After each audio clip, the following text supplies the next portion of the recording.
ఇండియాలోనే #1 varicose veins hospital Avis vascular centre. Andhra Pradesh ప్రభుత్వం శరవేగంగా పట్టణీకరణ పైన దృష్టి పెడుతుంది. రాష్ట్రంలో వివిధ పారిశ్రామిక వాడల అభివృద్ధితో పాటు ఆల్రెడీ టైర్ 2 సిటీస్గా ఉన్నటువంటి ప్రాంతాలని శాటిలైట్ టౌన్షిప్లుగా డెవలప్ చేసేటువంటి ఒక సమగ్ర ప్రణాళికని తీసుకొచ్చింది. అలానే సుమారు 15,000 కోట్ల రూపాయల సెంట్రల్ ఫండ్స్ ఎయిడ్తో తీసుకొచ్చి ఈ ప్రాంతాలన్నింటినీ కూడా డెవలప్ చేయాలని ఆలోచిస్తుంది. ఇందులో భాగంగా ఇప్పుడు క్రిస్ సిటీకి సంబంధించి ఒక జోష్ ఇచ్చేటువంటి వార్త వచ్చింది.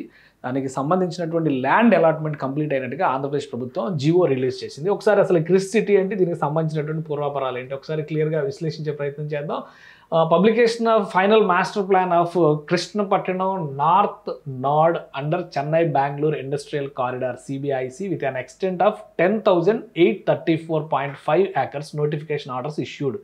ఇది సారాంశం. ఇక్కడ కృష్ణపట్నం సిటీ క్రిస్ సిటీ అనేటువంటి పేరుతో గతంలో జనవరి 8వ తారీఖున ప్రధానమంత్రి నరేంద్ర మోడీ ఆంధ్రప్రదేశ్లో ముఖ్యంగా విశాఖపట్నంలో కొన్ని ప్రారంభోత్సవాలు చేసినటువంటి సందర్భంలో క్రిస్ సిటీకి సంబంధించినటువంటి పనుల ప్రారంభోత్సవానికి కూడా శంకుస్థాపన చేశారు. దానికి సంబంధించినటువంటి ల్యాండ్ అలాట్మెంట్ ప్రక్రియను కంప్లీట్ చేసినట్టుగా ఇప్పుడు ఆంధ్రప్రదేశ్ ప్రభుత్వం జియో రిలీజ్ చేసింది. అంటే అక్కడ శరవేగంగా పనులు ప్రారంభించడానికి మార్గం సుగమం అవుతుంది అని అర్థం చేసుకోవచ్చు. ఆంధ్రప్రదేశ్కి సంబంధించినటువంటి ఇండస్ట్రియల్ డెవలప్మెంట్ కారిడార్ అంటే ఇండస్ట్రియల్ కారిడార్ డెవలప్మెంట్ యాక్ట్ కింద ఆంధ్రప్రదేశ్కి సంబంధించినటువంటి ఇది ఒక కీలకమైన ప్రాంతంగా మారబోతుందంటూ ఒక డిక్లరేషన్ ఇచ్చింది. అలానే ల్యాండ్స్కి సంబంధించినటువంటి ఏరియాను కూడా ల్యాండ్ యూసేజ్కి సంబంధించినటువంటి ప్రణాళికను కూడా ఏపీ ప్రభుత్వం ఈ జియోలో పొందుపరిచింది. ఒకసారి మనం చూస్తే కనుక total area phase 1, phase 2, phase 3 ఎలా ప్రొక్యూర్ చేశారు. మొత్తం 4,977 ఎకరాలని ప్రొక్యూర్ చేసినట్టుగా చెప్పారంటే 44% ఆఫ్ ల్యాండ్ మొత్తం ఎష్యూర్ చేసినటువంటి దానిలో ఇది మొత్తం 10,834 ఎకరాల భూమిని హామీ ఇచ్చింది ఆంధ్రప్రదేశ్ ప్రభుత్వం. అందులో ఫస్ట్ ఫేజ్ కింద ఈ భూమిని 44%ని ఎక్విజిషన్ చేశారు. ఇక రెండో ఫేజ్, మూడో ఫేజ్కి సంబంధించినటువంటి డేటాను కూడా ఏపీ ప్రభుత్వం రిలీజ్ చేసింది. ఒకసారి ఆ డీటెయిల్స్ కూడా మనం చూద్దాం. రైట్, ఇది ల్యాండ్కి సంబంధించినటువంటి సమగ్రమైన వివరాలు. అలానే మాస్టర్ ప్లాన్ అప్రూవ్ చేసింది. Transportation, residential, commercial, health services, educational, public and semi public utilities, roads, recreational, rural, green areas, eco sensitive, open air theatres, water bodies, aquaculture, solid waste management, communication మొత్తాన్ని కలిపి 100% 10,834 acres భూముల్ని ఇక్కడ కేటాయిస్తూ నిర్ణయం తీసుకుని దానికి సంబంధించినటువంటి జియో. అసలు ఈ క్రిస్ సిటీ ఏంటి, ఇది ఏ విధంగా ఉండబోతుంది, ఇది కదా ఇప్పుడు మనం అసలు ఆలోచించాల్సినటువంటి అంశం. క్రిస్ సిటీకి సంబంధించినటువంటి ఒక నమూనాని కూడా రాష్ట్ర ప్రభుత్వం రిలీజ్ చేసింది. ఆల్రెడీ ఇది ఒక మోడల్ ప్లాన్ కింద ఉంది. కృష్ణపట్నం పోర్టుకి అనుబంధంగా ఉత్తర దిక్కులో చేసేటువంటి డెవలప్మెంట్ అనమాట. దానికి సంబంధించినటువంటి ప్రణాళిక మొత్తం ఎక్కడెక్కడ ఏ విధంగా డెవలప్ చేస్తారనేది ఒక సమగ్ర ప్లాన్ గతంలోనే రిలీజ్ అయింది. ఇంకా క్లియర్గా అర్థం కావాలంటే కనుక మనం ఇండస్ట్రియల్ కారిడార్ జోన్స్ని మనం చూడాలి.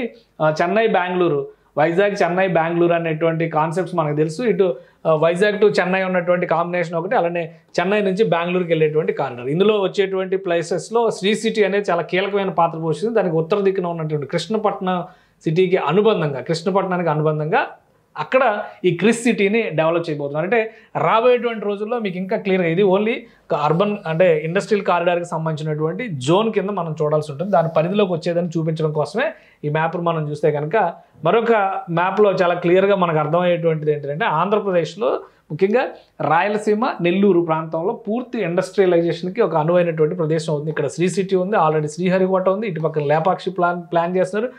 దీనికి ఉత్తర దిక్కునంటే ఈ ప్రాంతంలో అంటే ఇటు ఒంగోలు, నెల్లూరు సరిహద్దు ప్రాంతాల్లో ఉండేటువంటి ప్రజలకు దీనివల్ల ఎక్కువ అడ్వాంటేజ్ జరుగుతుంది. మొత్తం మీద టోటల్ మాస్టర్ ప్లాన్ని రాష్ట్ర ప్రభుత్వం అప్రూవ్ చేసింది కాబట్టి డెవలప్మెంట్ ప్రాసెస్కి సంబంధించినటువంటి పార్ట్నర్ కూడా కృష్ణపట్నం పోర్ట్ ఎలా అయితే డెవలప్ చేస్తారో అదే తరహాలో దీన్ని డెవలప్ చేయబోతున్నారు.